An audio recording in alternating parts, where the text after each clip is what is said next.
ശബരിമല തീർത്ഥാടക ഷോക്കേറ്റ് മരിച്ച സംഭവത്തിൽ ഉന്നതതല അന്വേഷണം വേണമെന്ന് ശബരിമല അയ്യപ്പ സേവാ സമാജം.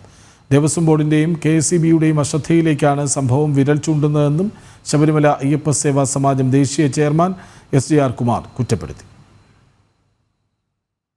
220 വാൾട്ട് സിംഗിൾ ഫേസിൽ നിന്ന് മരണകാരണമായ ഷോക്കേറ്റത് എങ്ങനെയെന്ന് വ്യക്തമല്ല. ഇത്രയും അശ്രദ്ധമായാണോ വൈദ്യുതി ലൈനുകൾ വലിച്ചതെന്നാണ് സംശയം. വീഴ്ചകളെക്കുറിച്ച് ഉന്നതതല അന്വേഷണം വേണമെന്നും ശബരിമല അയ്യപ്പ സേവാ സമാജം ദേശീയ ചെയർമാൻ SDR കുമാർ ആവശ്യപ്പെട്ടു.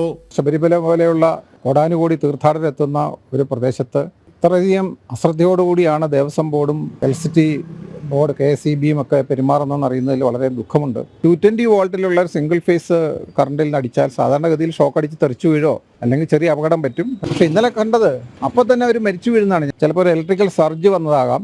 എന്തൊക്കെയാണ് സംഭവിച്ചിരിക്കുന്നുള്ള കൃത്യമായ അന്വേഷണം വേണം.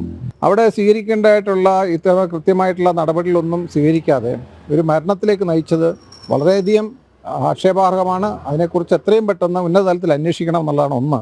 അടിയന്തര ശുശ്രൂഷ നൽകിയോ എന്നും ഷോക്കേറ്റ തീർത്ഥാടകയെ എത്തിച്ച പമ്പ ആശുപത്രിയിൽ ഇതിനുള്ള ചികിത്സാ സൗകര്യങ്ങൾ ഉണ്ടായിരുന്നോ എന്നും പരിശോധിക്കപ്പെടണം.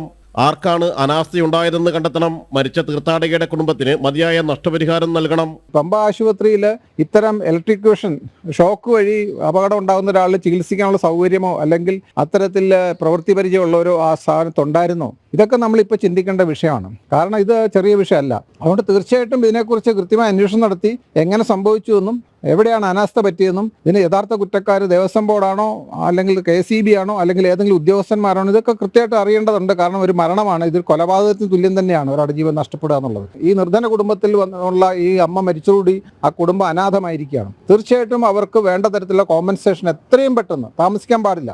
ശബരിമല തീർത്ഥാടക ദേവസ്വം ബോർഡിന്റെ കിയോസ്ക് പൈപ്പ് ടാപ്പിൽ നിന്ന് വൈദ്യുതാഘാതമേറ്റ് മരിച്ച സംഭവം ദേവസ്വം ബോർഡ് അനാസ്ഥയാണ് വ്യക്തമാക്കുന്നതെന്ന് ഹിന്ദു ഐക്യവേദിയും കുറ്റപ്പെടുത്തിയിരുന്നു. തെലങ്കാന സ്വദേശി ഭരതമ്മയാണ് ഇന്നലെ നീലിമലയിൽ വെച്ച് ഷോക്കേറ്റ് മരിച്ചത്. ജനം, കൊച്ചി.